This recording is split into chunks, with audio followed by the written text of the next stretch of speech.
আজ ১৩ বছর পেরিয়ে গেল এম ইলিয়াস আলীর নিখোঁজের। ২০১২ সালের ১৭ই এপ্রিল ঢাকার বনানী থেকে তিনি তার গাড়ি চালক আনসার আলীর সঙ্গে হঠাৎ উধাও হয়ে যান। এই দীর্ঘ সময় ধরে তার মা, স্ত্রী, সন্তান, স্বজন আর সিলেটের অগণিত মানুষ একটি খবরের অপেক্ষায়। কিন্তু তার কোনো সন্ধান এখনো মেলেনি।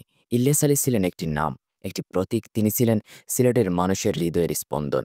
তার কণ্ঠে জেগে উঠত ন্যায়ের দাবি। তার নেতৃত্বে মানুষ খুঁজে পেত সাহস। টিপাই মুখবাদের বিরুদ্ধে তার আন্দোলন ছিল অভূতপূর্ণ, যা সিলেটের মাটিকে নাড়া দিয়েছিল। তার নিখোঁজের পর থেকে সিলেটের রাজপথ কাঁদছে। হরতালে, সংঘর্ষে ৩ তরুণের জীবন ঝরে গেছে। তবু আমাদের অপেক্ষা থামেনি।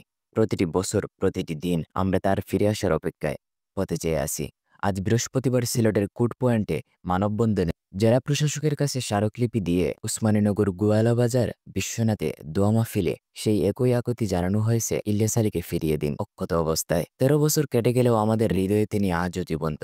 তার অনুপস্থিতি আমাদের বেদনা, কিন্তু তার আদর্শ আমাদের শক্তি। আমরা অপেক্ষা করি, বিশ্বাস করি একদিন তিনি ফিরে আসবেন। তার সন্ধানের জন্য আমাদের এই কান্না, এই প্রার্থনা, এই অপেক্ষা অব্যাহত থাকবে।